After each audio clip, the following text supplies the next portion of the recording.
お得な3人分1500円ケンタッキーフライドチキンです。 'Twas the fight before Christmas, and all through the city, everybody was brawling, while Z-Man pounds a Coke whiskey. Now it's a Christmas episode. Shibuya Santa Z-Mangs is here with one more review for Christmas. Developed by WayForward and published by Arxis, River City Girls 2 is a sequel to the first game released in 2019, and is a part of the long-running Kunio-kun series. It's been out in Japan for a bit, and I played it, so how is it? Well, grab some hot chocolate, turn up the heat, and subscribe to the channel, and I'll tell you all about it.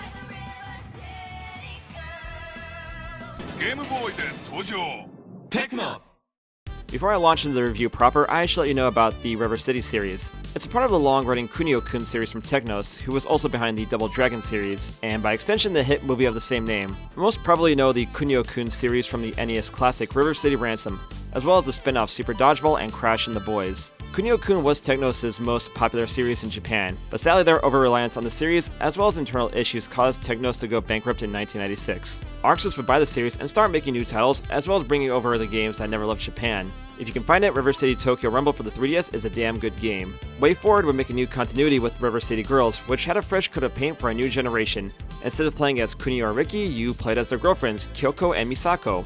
Actually, no, the ending of the first game revealed that Kunio and Riki weren't dating Kyoko or Misako, and they weren't even in danger in the first place. Obviously, because the last time I had a spa day, I was bound and gagged and thrown into a van. Tokyo has some weird spas. The ending was so poorly received that WayForward had to patch in a new ending that didn't come across as so mean-spirited. Other than that, River City Girls was generally well received and sold well enough for a sequel to be greenlit. And that's what we're playing here today, and now I can start the review proper.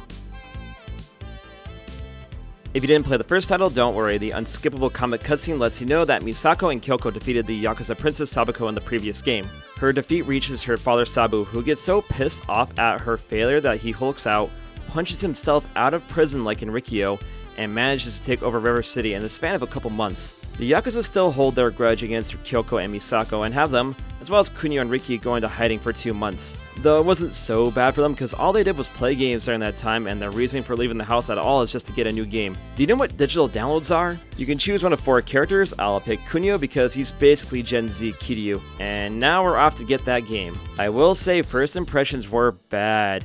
I tried to start the game out on medium, but right away you get dogged by bad guys, and as it turns out, sitting on the couch for 2 months with no training means you have little moves or ways to get out of dodge. I recommend starting the game out on easy until you get to level 5 or so, then go back to medium for a more reasonable challenge. And for an RPG brawler, the brawling is great.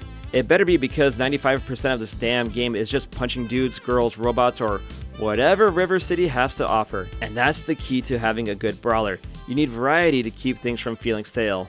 And it's so satisfying to beat up women, people. These hands are inclusive. That's right, punch 'em! Work the face, beat a dude with another dude while I beat off a dude, and stomp him in the nuts. Stomp 'em in the nuts. We'll stomp 'em in the nuts. The more you play, you learn more moves, and you can pull off some crazy Marvel vs. Capcom style combos. And every time you beat someone up, they drop money, so you usually want to fight everybody you see. You start out with 4 characters, and they all play differently from each other. Like Kunio is a brawler, and Kyoko uses volleyball moves in her moveset. And as you play, you can level up and buy new moves from the dojo, which has Billy Lee from Double Dragon as the owner. You also get 2 new playable characters with the Dancer Pravi and the Double Dragon Damsel Marianne. Yes, this is the same character. I love the kind of woman that will actually just kill me. Well, it would be fun to mess around with other characters, but experience sharing is very limited in this game. I was mostly playing with Kunio and wanted to show off some of the other characters. I went to go choose Kyoko, and she was way lower a level than Kunio, who was at level 15. And after going from a character who has a fully rounded moveset to a character who only has the basics is very jarring. You can grind it out if you want to, but who wants to do that? As a result, I just stuck with Kunio for my playthrough.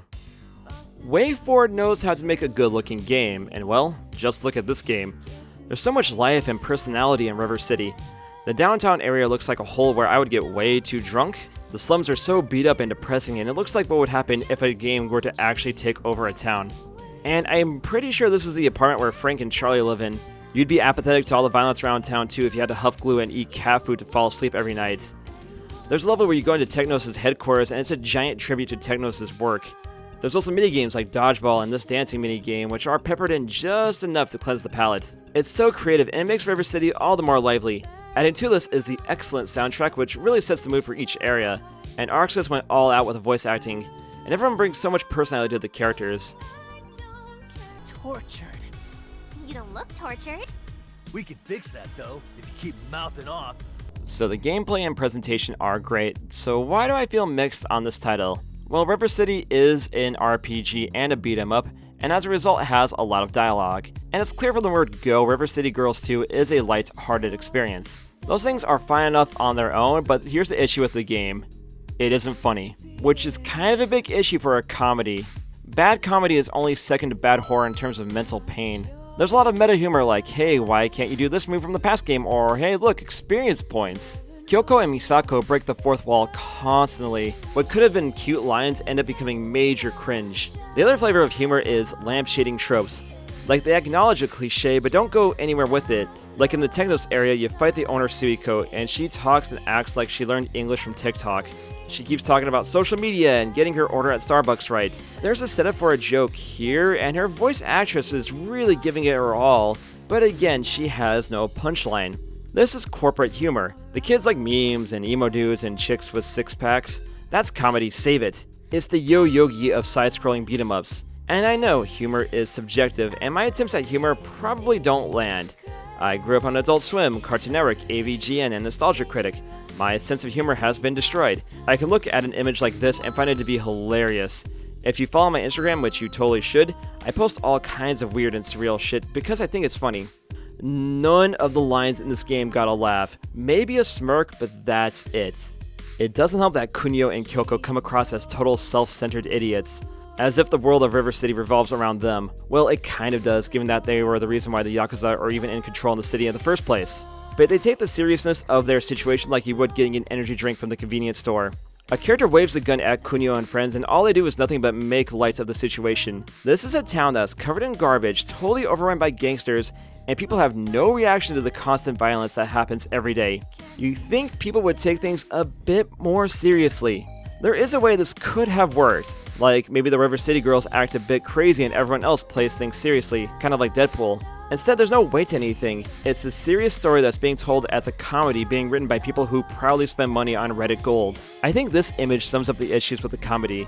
Of all the RPG parodies they could have come up with, this is the best they could make. I guess making a joke of the last story was already taken. While the writing is a big issue and made me cringe, it never got in the way of the fun of the game itself. However, there were some issues that kept honking my dongle and really dragged the game down for me. For one, the map sucks. When you're running around the city, there's no indication of where you need to go, so you're constantly checking the map screen to see if you're going the right way. And sometimes they don't even get that right. Why does going up this hall on the right side of the stage take me to the left side of the map and vice versa? Why does going up on this door cause me to go into the room underneath it? I know it's supposed to be a basement, but why couldn't they put the door on the bottom of the screen? Did the Yakuza take over Google Maps? And each time you go into a new area, it has to load. And while the loading times aren't terribly long, they keep popping up whenever you go into a new block. And given how small some of these areas are and far you have to go, it adds up. Sometimes things in the foreground obscure the playfield, sometimes they don't. I know the Switch isn't as powerful as the Sega Saturn, but transparencies would have been nice, and fatally, the game soft-locked on me twice. The screen froze and I had to restart the game to continue. I've seen the Yakuza series being called a grown-up version of the Kunio series, which is a funny comparison as Sega makes the Yakuza games, while Arx has bought the rights to the Kunio franchise. Sega also published the Guilty Gear series for a time, and had Arxis make the Fist of the North Star fighting game. Sega allegedly screwed over Arxis, and that's why the Guilty Gear series went on hiatus, and the Hokuto no Ken game has yet to see a port.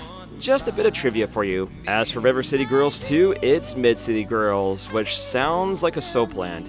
There is a lot of charm here, but the game needed some serious polish and writers with a better sense of humor. Take that for what you will. Maybe they'll get it right in River City Girls 3.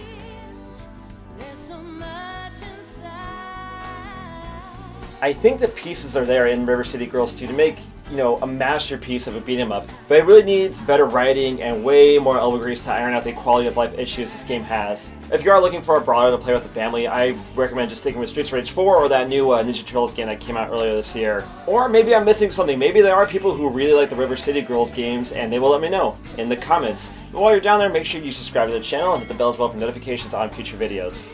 Hit me up on the social media, Twitter, Instagram at Zmings, you know what it is, and we'll see you for the Game of the Year Awards. Merry Christmas, every pony, and We'll see you soon. Later, everybody. Take care.